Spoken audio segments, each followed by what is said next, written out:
আসসালামু আলাইকুম ভিউয়ার। আজকে কথা বলবো রাইট ফর্ম অফ ভার্বের আরেকটি ক্লাস নিয়ে, সেটি হচ্ছে use of past form of verb. তো ভার্বের পাস্ট ফর্ম নিয়ে কথা বলবো, কখন কখন আপনার ভার্বের পাস্ট ফর্ম ইউজ করতে হবে। তো সেন্টেন্সে আপনার গ্যাপ ফিলিং থাকবে, অর্থাৎ কারেক্ট ফর্ম অফ ভার্ব থাকবে, সেখান থেকে আপনি কখন কিভাবে পাস্ট ফর্ম ইউজ করবেন ভার্বে সেটি নিয়ে আজকে কথা বলবো। তো আপনাদের সাথে আছি আমি জাকির হোসাইন, পড়াশোনা করতেছি রাজশাহী বিশ্ববিদ্যালয়ে আইন ও ভূমি প্রশাসন বিভাগে। তো আজকে প্রথমত ভার্বের পাস্ট ফর্ম নিয়ে কথা বলতে গেলে প্রথমে কয়েকটি আমাদের রুলস জানতে হবে। সেটি গেল যে প্রথম রুলসটি হলো যে পাস্ট পয়েন্ট অফ টাইম, যে অতীত নির্দেশক যেগুলো শব্দ আছে, ওয়ার্ড আছে অথবা ফেটস আছে, যেমন yesterday, yester year, ago, long since, last day, last week, last month, last night, last year ইত্যাদি যুক্ত যেগুলো পাস্ট নির্দেশক শব্দ আছে, এগুলো যদি থাকে তাহলে আপনি ধরে নিতে পারেন এটা হচ্ছে পাস্ট ফর্ম। অর্থাৎ এক্ষেত্রে আপনাকে সেন্টেন্সে যদি কোনো ভার্ব থাকে, ভার্বটাকে আপনাকে কী করতে হবে, পাস্ট ফর্ম ইউজ করতে হবে। তো আমি এখানে উদাহরণ দিয়েছি my uncle died last year. যেহেতু লাস্ট ইয়ার আছে তাহলে বুঝতে পারতেছি এটা আমাদের পাস্ট নির্দেশক, অতীত নির্দেশক শব্দ, আমি এখানে ডাইড করে দিছি। তারপরে I received your mail ইস্টারডে, yesterday আছে তাহলে আমি এখানে ভার্বটাকে কী করেছি, V2 করে দিছি, রিসিভড করে দিছি। তো এখানে Sanjida left village long ago যেহেতু আছে আমি এখানে লেফট করে দিছি, লিভ ছিল এটাকে লেফট করে দিছি।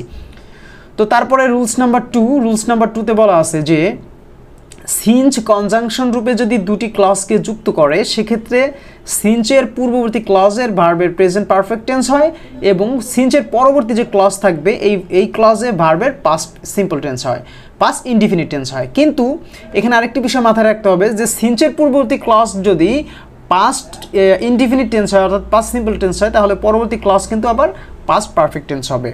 এখানে দুইটি বিষয়, একটি হচ্ছে প্রথমটা যদি প্রেজেন্ট পারফেক্ট টেন্স হয় পরবর্তীটা পাস্ট ইনডিফিনিট টেন্স হবে, এবং এখানে সিঞ্চের প্রথমটা যদি পাস্ট ইনডিফিনিট টেন্স হয় তাহলে পরবর্তীতে পাস্ট পারফেক্ট টেন্স হবে। যেমন এখানে বলেছি যে 3 years have passed since my father died, তাহলে she have past present perfect tense, তাহলে আমরা পরবর্তীতে করে দিছি পাস্ট ইনডিফিনিট টেন্স, করেছি পাস্ট ইনডিফিনিট টেন্স। তাহলে 3 years have passed since my father died। তারপরে এখানে বলেছি 10 years have passed since I left my home, তারপরে it was 20 years since they had come to Kumilla, 5 years passed since I had met her। তো এগুলো হচ্ছে আমাদের ওই 2 নম্বর রুলসের নিয়ম।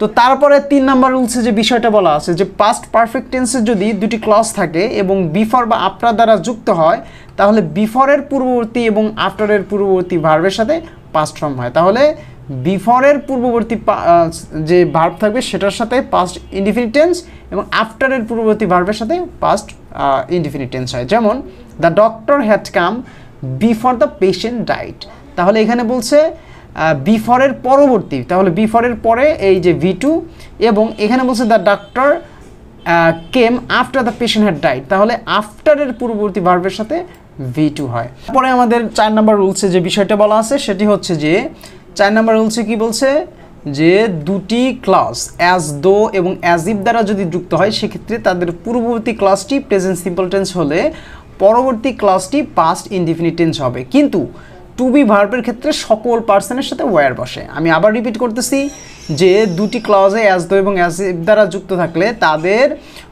পূর্ববর্তী যে ক্লজটি থাকবে সেটি পাস্ট ইনডিফিনিট টেন্স হলে তাহলে ক্লজটি পাস্ট সিম্পল টেন্স হবে, অর্থাৎ প্রেজেন্ট সিম্পল টেন্স হলে তাদের কী বলছে পরবর্তী ক্লজটি পাস্ট সিম্পল টেন্স হবে। কিন্তু টু বি ভার্বের ক্ষেত্রে সকল পার্সনের সাথে ওয়্যার বসবে। যেমন এখানে বলছে জামান টক্স অ্যাজ ইফ, তাহলে এই যে এখানে অ্যাজ ইফ পেলাম আমরা, তাহলে হি ওয়্যার এই যে সকল পার্সনের ক্ষেত্রে as if he were mad, তাহলে ওয়াজরিন talks as if he knew everything. তো এগুলো হলো 4 নম্বর রুলস। তো 5 নম্বর রুলসে বলছে যে it is high time, it is time, wish, fancy ইত্যাদি থাকলে ব্র্যাকেটের যে ভার্ব থাকবে সেটা কি হয়, পাস্ট ইনডিফিনিট টেন্স হয়, অর্থাৎ V2 হয়।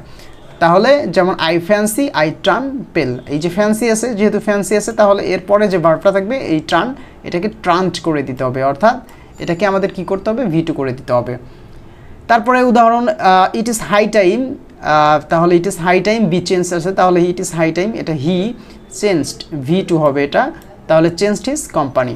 তারপরে I wish I sing a song, এখানে আই উইশ যেহেতু উইশ যুক্ত আছে তাহলে আমাদের স্যাংটাকে কি করতে হবে, এটা ভি2 করতে হবে, সংটাকে স্যাং করতে হবে, তাহলে সিংটাকে স্যাং করতে হবে, I wish I স্যাং a song. তারপরে 6 নাম্বার রুলস, এটা হচ্ছে আমাদের লাস্ট রুলস। তো 6 নাম্বার রুলসে বলছে যে উইশ যুক্ত সেন্টেন্সে ব্র্যাকেটের জায়গায় ওয়্যার বসে।